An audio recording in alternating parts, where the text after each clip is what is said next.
my kind of basic intro is my name is Joël Valenzuela. I've been in the crypto space roughly, I don't know, is it 13 years or so? And I've been, for the last decade, I have not earned fiat currency. I've just only earned crypto to kind of, that was sort of the original purpose of cryptocurrency, was as a currency, as a replacement for the current financial system.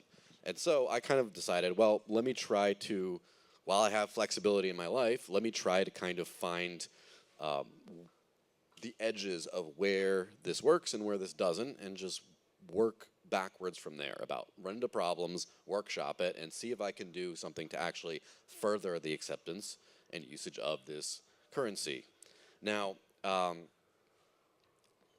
where we're going today is on a trip to, if this thing ever works, the new digital cash economy. And so basically, we're at an interesting point today where cryptocurrency's done all kinds of different things. Oh, you want to give me a different one? Oh. Yeah, thank you. I mean, that did work. It was just a little slow, maybe a 10-minute block time on that one. But so, right now, pretty much everything except money is getting attention in the crypto world. I mean, obviously AI is the big thing of today, but there's so many other things. And when we get to payments, payments has been almost entirely overshadowed by stablecoins, which is a very necessary step in the evolution of the space and the evolution of money and payments, et cetera, but it's sort of a little bit of a detour to where we're going.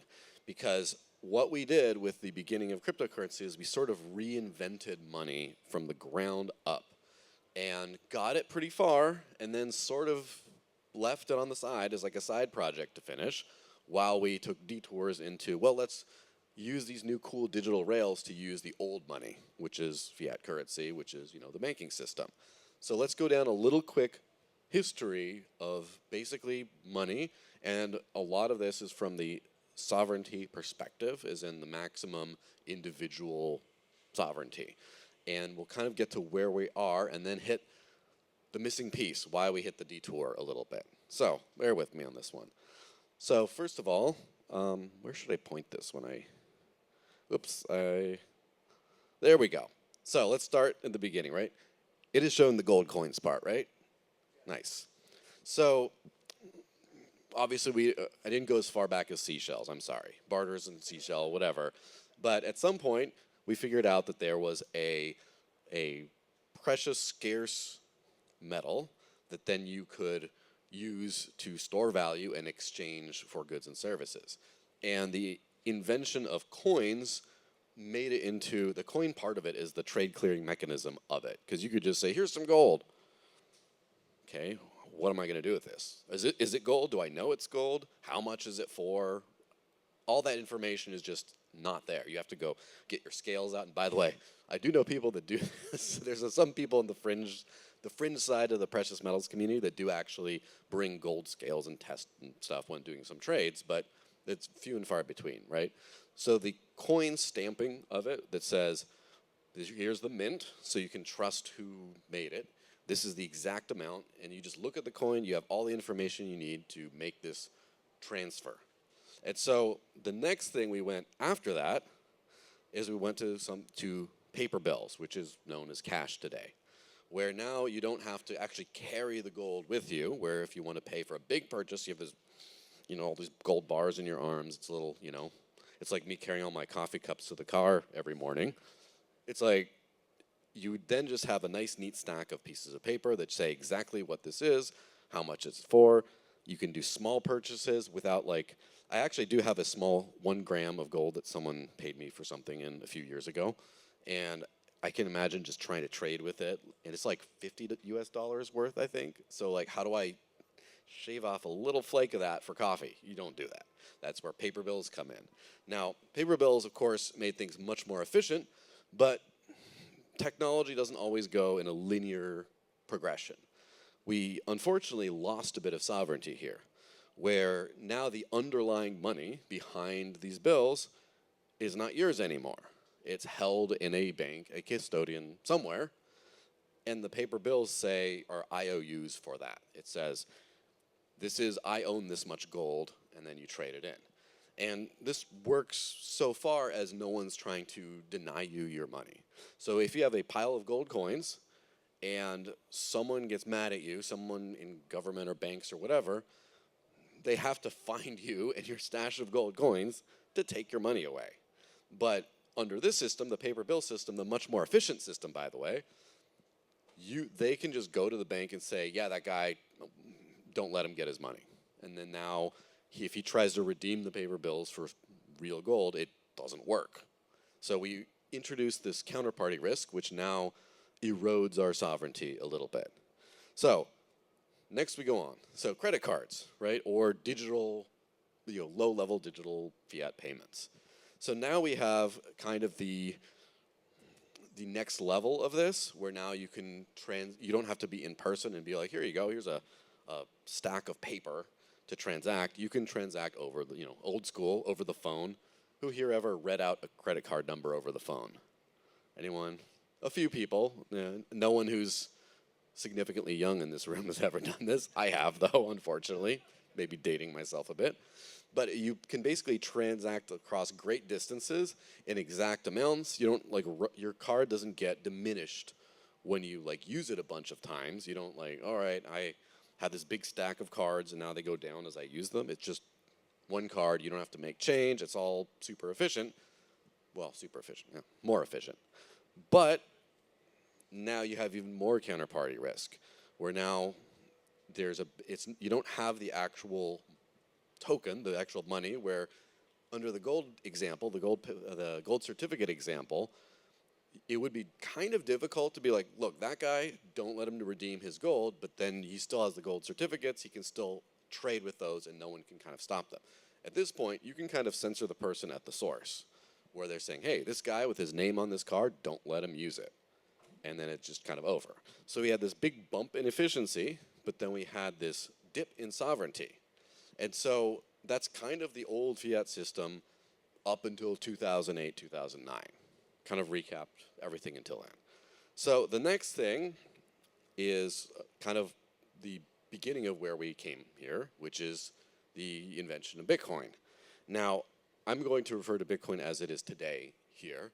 Bitcoin did sort of go through a little bit of a metamorphosis over the years, but basically what Bitcoin does is digitizes a gold-like system, where now you have money that it does the same basic things of gold, as in you can actually own it, you can store it yourself, no one can confiscate it from you, etc. Everything's, the verifiable, it's, limited, sound money, all this stuff.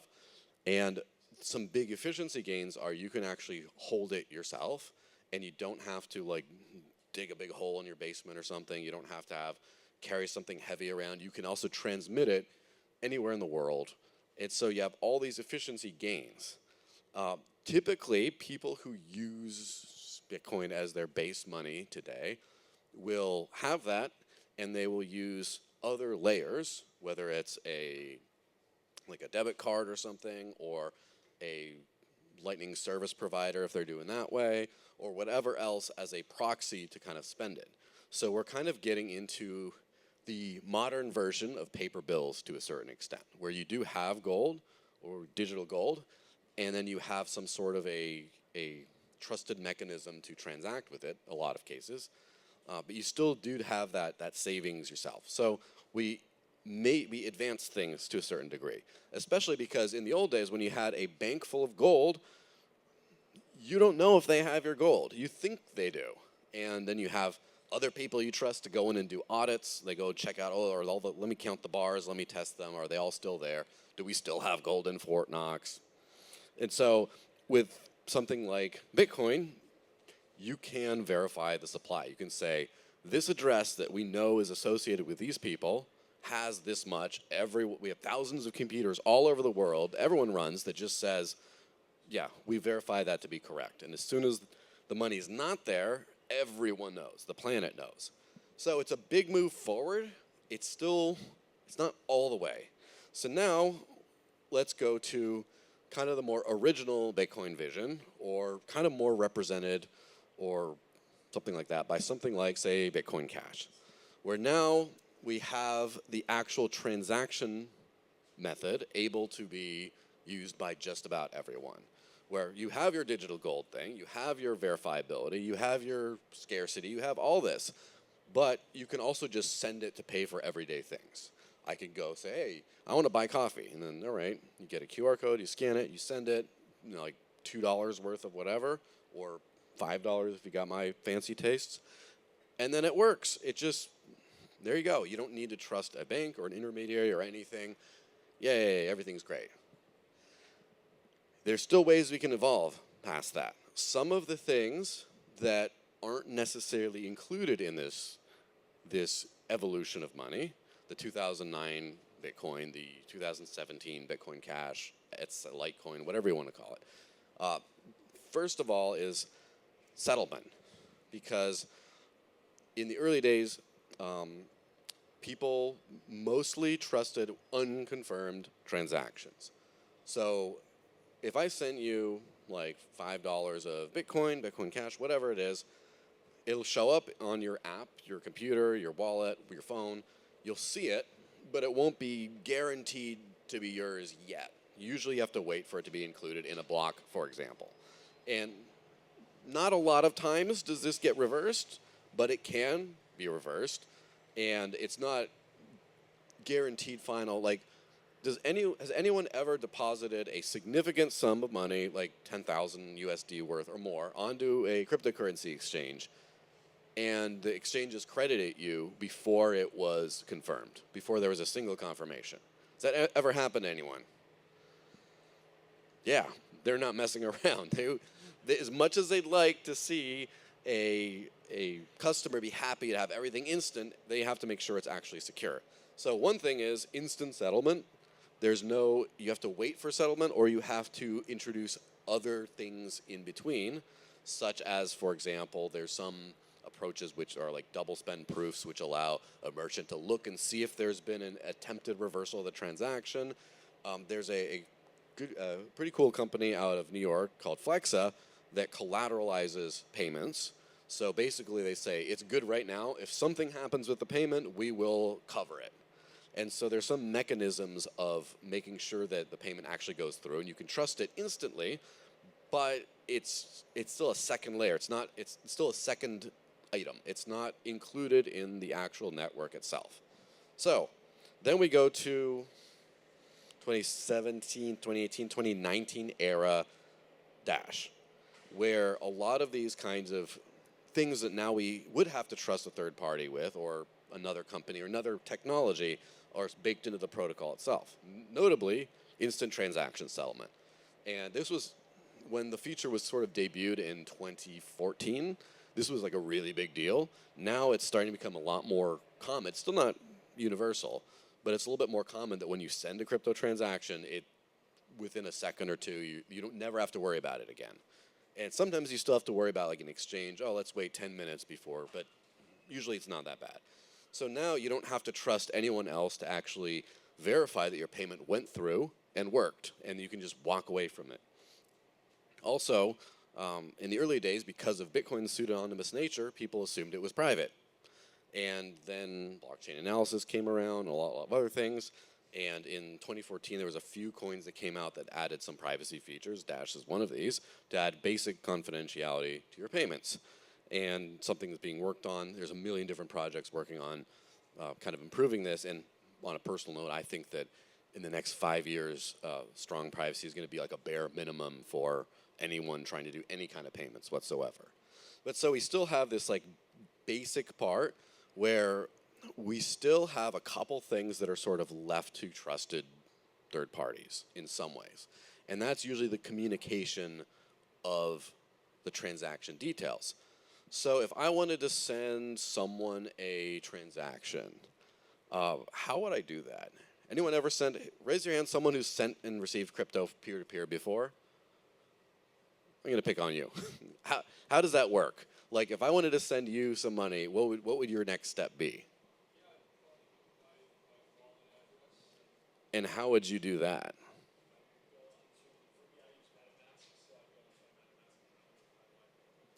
Yeah, so you share it with me. So, have you ever done this via Twitter DM? So, there's a lot of cases where in order to make a payment, make a transaction, you still have to communicate in some other way. And like in person, it's a lot easier because you can just say, here's my QR code that completes the number.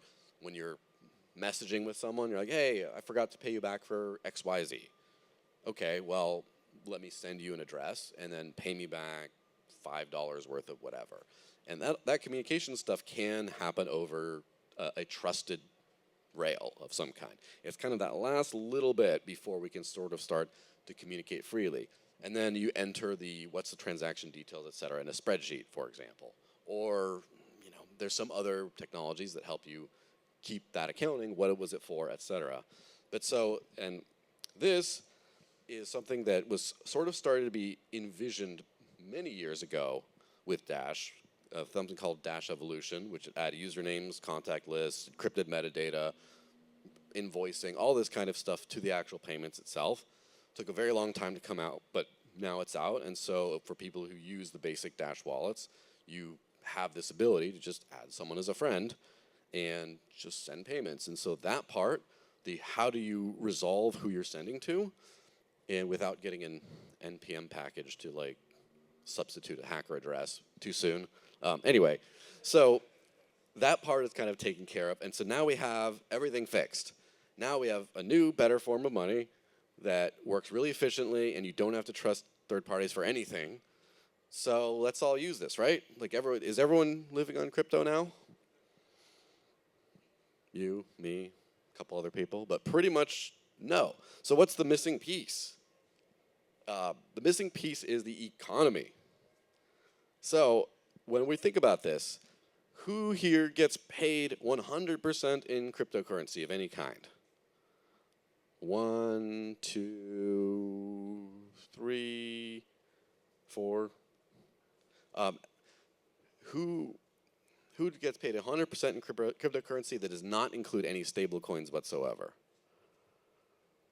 1, 2, 3. So most people get paid in some kind of a fiat currency. So that's where we have this whole split economy thing. And this is one of those adoption hurdles where your taxes, assuming people pay taxes, right? Most people tend to because they don't like prison that much. Those are in dollars, euros, whatever. Those are in fiat currency. And therefore, everything else is, like your rent is, your bills, your expenses, everything is kind of in that. So if you get paid in fiat, as they call it, why would you then trade it all for crypto, hang out with it, you like it, it's your better money, but then you have to then resell it or spend it or trade it to a fiat currency or a fiat currency rail to then pay your expenses. It doesn't make sense that when everything comes in with fiat, to have it go to crypto and then just go back out. You kind of want to keep it in the same economy, the same circular economy, as it were. Now, of course, if you get paid entirely in crypto, which is great, that's one of the reasons I chose to do this for myself, is so I could start learning these pain points of like, where do you run into the barriers? And so for me, I'm sort of forced to then bridge to whatever fiat currency thing that I need to pay. So for example, I pay my bills through a bill pay service. They send out a bank wire to pay a bill for me, and I send them crypto, and there you go. That's how it works. But it's still this like friction in passing back into the fiat world because it's kind of different worlds here. So, and if we noticed in the crypto ecosystem, that's one of the reasons why crypto payments have been taken over by stablecoins, because stablecoins are still this fiat currency banking system to a certain degree. And so people are in this world. Their economy is entirely dollar-based. And so even if these are digital dollars on decentralized rails, they still need dollars to run their economy. And that's one of those big sort of barriers between getting cryptocurrency into the mainstream across not just payments, but other things as well. Because now if you want to run an NFT business or something, and probably no one does that anymore, but you want to have a real world asset business, whatever, you have a lot of expenses and things that are on chain, but then that's a silo. So you earn fiat currency, you spend it on your employees, you spend it on whatever other bills, and then all of that you just convert whatever you need to into gas fees, gas to actually pay for the thing you do on chain, and then you kind of go back. So you still have this split economy here. So when you start to create a true digital cash economy is when you have an integrated economy, which means, let's say you mint an NFT and you spend, say, Sol. Let's just use Solana as the example. You spend Sol on the gas fee to mint the NFT. Someone trades it on a marketplace for Sol. You get Sol back from that. And then your expenses in minting more of these things are also in Sol. And then, okay, well, what do? I'm going to do some crazy DeFi stuff. I'm going to provide liquidity here. I'm going to, yield farm there. I'm going to do whatever else. And that's all in that same ecosystem. So now you do have a integrated, in this example, Solana-based economy that is just all on the same token, all in the same ecosystem, has nothing to do with fiat. Until now you have to go into the real world, the meat space as I call it, where now you have to pay your real rent, you have to buy real food, and you have to do all that kind of stuff, and they don't take Solana, as far as I know. If someone does, let me know. I'd be very interested to know. But if they take it in that, you do have to still you have to have some sort of a bridging mechanism to go over. And so these integrated economies are a little bit still like silos. And so that's where kind of the next step comes in. And this is something that we're kind of, we're hopefully as a whole space, we're going to start working towards. So that's kind of my idea for the digital cash economy.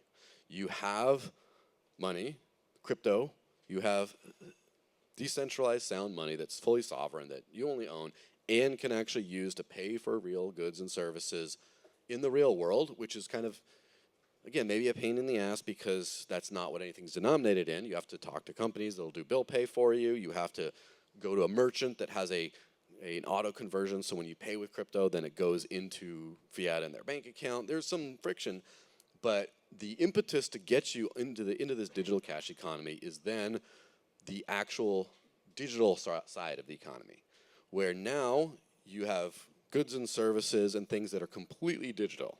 And so, for example, if a coffee shop, again, you can tell I like coffee and need it to survive, if they want to do their rewards points on a blockchain, like say the Dash chain, now they have Dash-denominated gas fees to do this.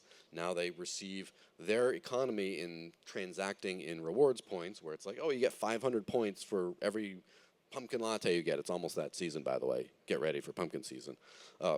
You have those 500 reward points on the chain, and so they have an incentive to want to now use the base currency that's not in the fiat economy. If you have, say, real-world asset, like you have the deed to your Tesla, which also mints electronic keys to actually start it that you can send to your friends and family in their phone or whatever. If that's all on chain, then all of a sudden, in order to trade these on a marketplace, so a digital dealership as it were, even though it's a real world asset, a real world vehicle, now all of a sudden you have that as well. And so as we start to transition to the digital goods economy, like digital data storage, as everything starts to go on chain, you have everything tokenized, on-chain, et cetera, and that's where that's where your business lives, where your livelihood lives, is in trading these digital goods and services, paying for storage for your applications, not to like Amazon AWS, but like storing it on the Dash Evolution network, for example. When you used to have all that, now your income's from there, your expenses are from there, and now you're going to stitch that together with the meat space, the real world. And so to sort of summarize this long, rambling thought story, also known as a presentation, what I would kind of say is the real future where we start to see synergy in the blockchain space is in this marriage between the digital economy and the real economy in ways that does not directly involve the legacy financial system, like fiat, stablecoins, banks, etc. This integrated circular digital economy that then bleeds into the real world and vice versa, that's where you really start to see these synergies happen. So I want to just leave you guys with that to think about, because you'll start to see it pop up over the next few years as you start to see more and more examples of ecosystems that blend the two and become a complete circular digital cash economy.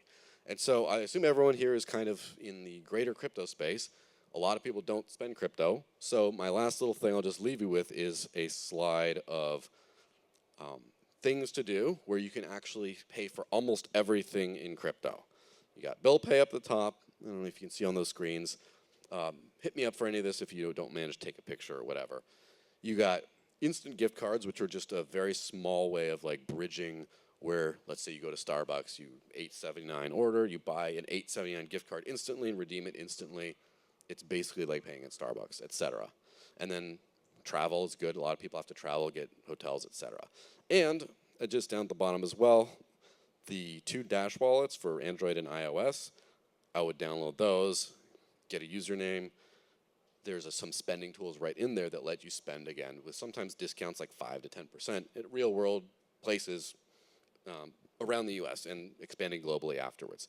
So now that you have that little key there of how do you stitch your crypto, your digital world, your whatever, into your real world, that's when you start to experience those synergies. So I would encourage everyone to start participating at least a little bit in the digital cash economy today.